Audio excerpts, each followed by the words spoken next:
Wipe the sleep from your eyes. Quit dreaming now, the sun is on the rise. And by the end of the day, this dusty room will be 1,000 miles away. Once heard it said in a song, best keep to traveling on. Well, it's truly Land Rover weather now. It's become dark and grey, misty and grimy.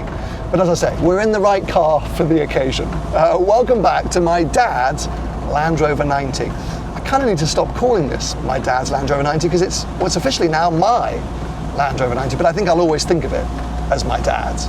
If you don't know anything about this thing, I have made a few videos on it on the channel before. It might be worth going back and checking those out so you kind of know the whole story. But essentially, this is my dad's like pride and joy. My dad was not a petrolhead. He did not care about cars at all, but for some reason, he loved this thing, like obsessed over it.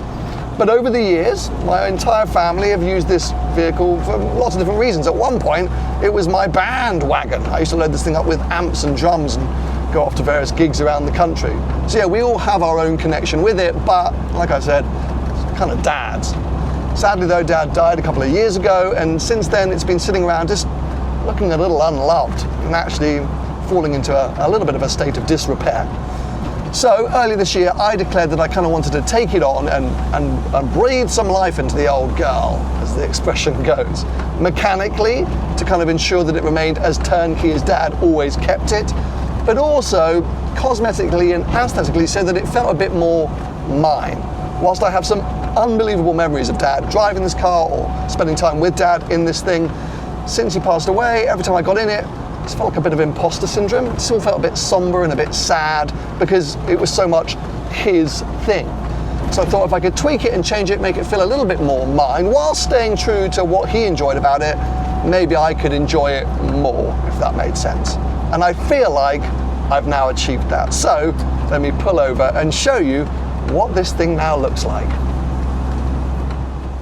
I think let's kick things off with the paint, because if you've been following this kind of series, you'll know that I sort of ummed and ahed about whether to change the colour of this car when I inherited it.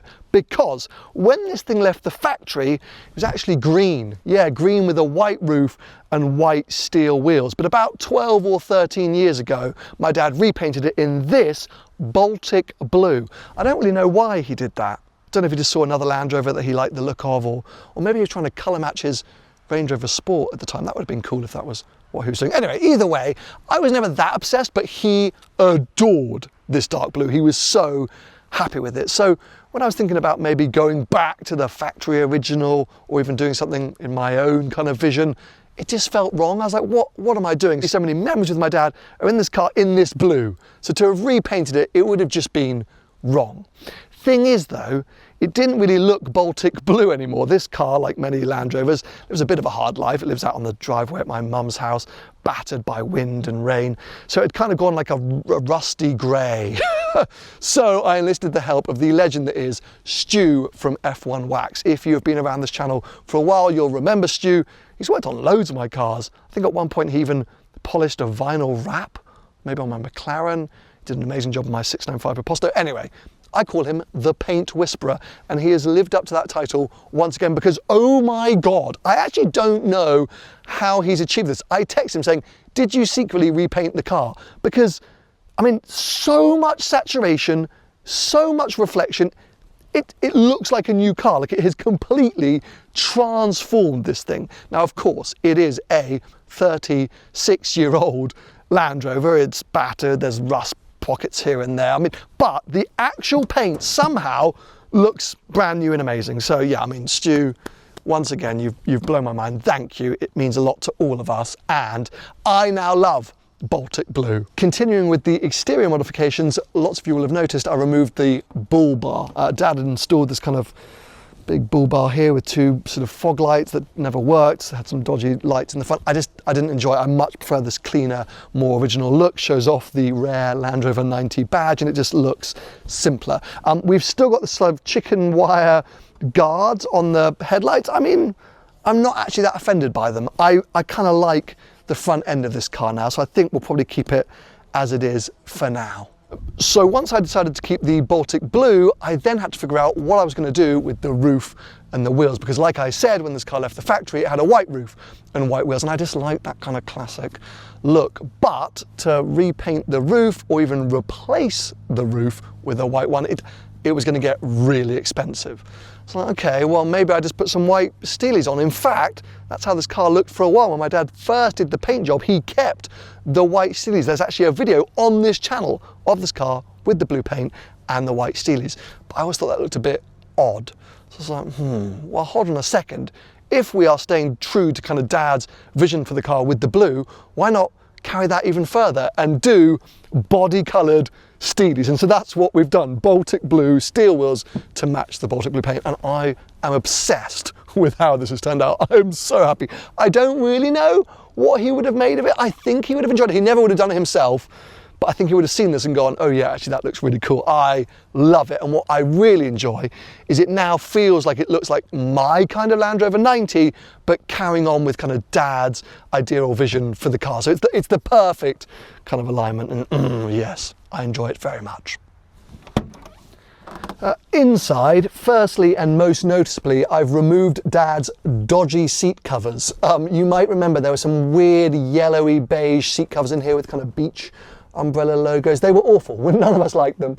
I never liked the way it made the car look from the outside. I didn't like it when you were sitting inside. They had to go, so I ripped them straight out. And we've exposed these awesome original cloth seats, which I think they look way, way better. So really happy with that outcome. You might notice I've also taken the dog cage out. I haven't actually removed it fully. It's one of those cages that kind of pops in, pops out. All the brackets are still in place. I don't like it being in it. It rattles around. I don't find like I need it. But my mum does want it in place. So essentially, when I'm driving the vehicle, I'll just pop it out because it's easy enough for me to do. Otherwise, I'll leave it in place for my mum and my sister whenever they're using it. I've also removed the bracket for the radio head unit because none of us ever try and listen to music in here. It felt unnecessary, and that's just opened up the whole dash. In fact, I just cleaned up the interior in general. It feels much more spacious and open and airy and light and bright. And yeah, I much prefer spending time in here now in this kind of configuration.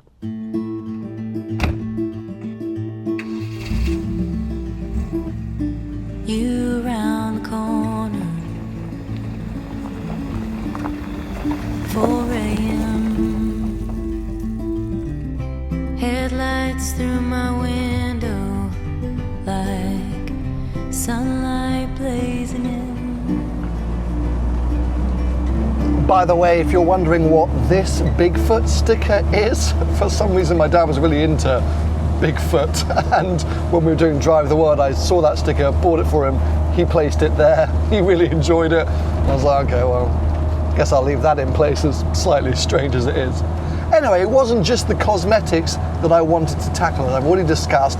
Also wanted to make sure that mechanically this thing remained as reliable as Dad always kept it. We never really had any significant issues with this car. It's always been pretty damn reliable. The only thing which I ever complained about, which I mentioned in a previous video, was starting the thing up. It's been a little bit eerie, but also a little bit frustrating, because Dad used to always say, just take your time, have patience, don't rush. And in this whole process, as I've been speaking to people and getting their advice what to do, somebody said, just take your time, turn the ignition on, don't do anything else, just wait. And after a while, turn and you should be fine. So that's what I've started doing. I turn the ignition on, I don't touch anything, I wait literally about 90 seconds, then turn the key and boom, starts off every time. So a little frustrating because it proves that Dad was right, but I think he would be frustrated because he'd be like, why is it taking somebody else to tell you that for you to actually listen? But I'm glad I got the advice, because yeah, now it works. But if you remember, I took the car down to Arconic earlier in the year. They're kind of, I'd call them Land Rover resto mod specialists, but they inspected the car to kind of work out mechanically what needed to be done. The main thing was the chassis. The honest truth is this car does actually need a new chassis, but it's quite an expense. There was a few other sort of consumables that needed to be replaced. The steering box had failed, things like that. And I didn't know what to do. Arconic offered a lot of sort of other upgrade options as well, even, you know, engine, suspension, brakes, all this kind of stuff. But I was like, I don't think I really want to start fiddling with the thing too much. I just want to keep it running. So I stopped being kind of all YouTube seen through glass about things and went, well, I was going to take it to where Dad always took it, because firstly, he used the same garage for like 15 plus years. The guys knew him really well, but also knew the car really well. So when I went there, they were like, oh yeah, you know, your dad skipped doing this, we should probably do that now, or that was done, so that doesn't actually need to be done. They just knew. So I was like, cool, great. So we got all the work done. It was given a huge service, MOT'd, etc., etc. As I say, all the work done. We didn't actually replace the chassis. We kind of attended to most of the problem areas with a whole load of welding. I think we'll do the chassis next year. They just tightened up all the corners. There wasn't a lot that needed to be done. And now this car is running so smoothly, like butter smooth. I'd already talked about the startup procedure, but over and above that, I think I could drive this thing to Monaco, or like, okay, a more Land Rover appropriate trip, like Wales or Scotland. Like it's ready to go. It's so lovely. As is this sunshine that's come out of nowhere. It's a very weird British autumnal winter day today.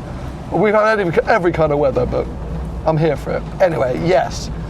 So the car now looks the way that I wanted it to look, and it now works in a way that not only means that I know I can get out and actually really enjoy it and do some adventures with it, but also means that I know it can sit on my mum's driveway and just be ready for her to use whenever she wants. Because this is still a family car, even though now it's in my name and things like that, we'll all still use it. I don't want my mum or my sister calling me up and like, oh, the Land Rover's not working. I know that it's not going to be that situation. So I'll keep on top of the maintenance again.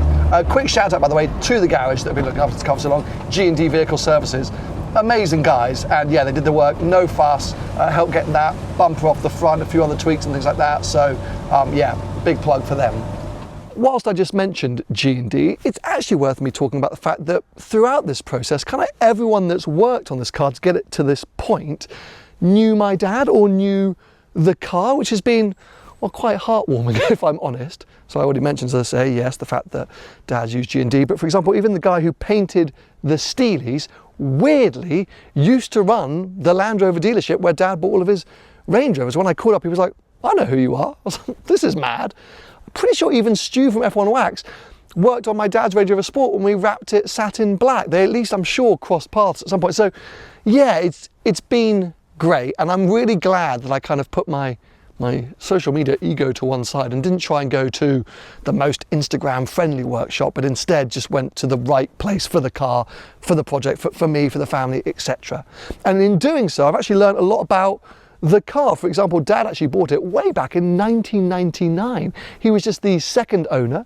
Car obviously just 10 years old at that point. And as far as we know, I've even used Car Vertical to check this out. The mileometer, the odometer, is correct. It reads 33,000 miles to date. My mum thought at one point it broke, and so we were thinking that was a misread, but no, everyone's like, oh yeah, that sounds about right. So it's actually quite a low mileage, low owner example of quite a rare Land Rover. If you missed my sort of original video on this thing, they only made these 2.5 litre petrol Land Rover 90s for like 4 years, and not many of them. So whilst I'm not sitting here thinking this is a major investment, it is quite a quirky little car, and one that has been well looked after. And so I'm really pleased with the overall process, not just this end result.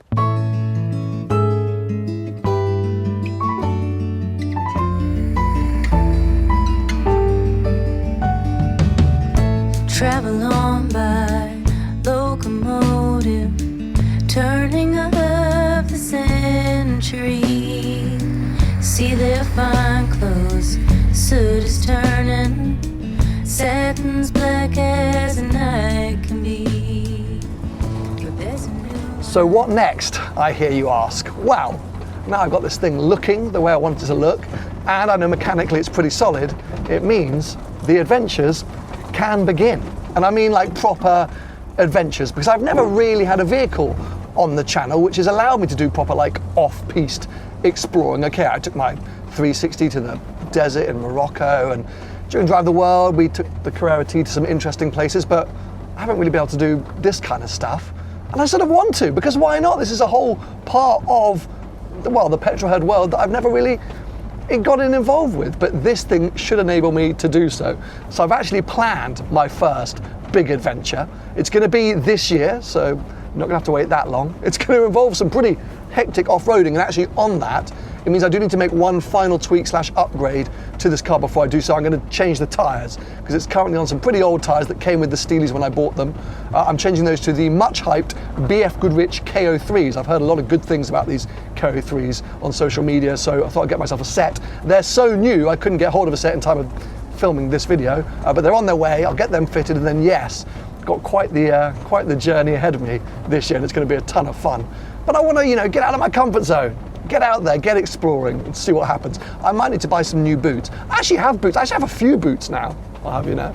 Oh, but maybe I need to get some more and some other outdoor rugged stuff. But yeah, I'm really excited for it, and I just want to continue to enhance the bond I have with this car, because it's already great, but yeah, we need to go off and create our own memories and moments. So that is all to come, and then into next year, what's part of the STG fleet. So you'll just see it more often. I guess I'll go to some Land Rover meets and do some fun bits and bobs. I don't know what, but you'll see it out and about. Anyway, thank you for coming on this journey with me. I know it's sort of been drawn out a little bit, but I'm so happy with the end result. And I think I might need to turn around now, because this looks like a bit of a dead end. Actually, screw it. Here we are, Land Rover Life. Come on, push on through, Sam. Be brave. Let's see where we get to.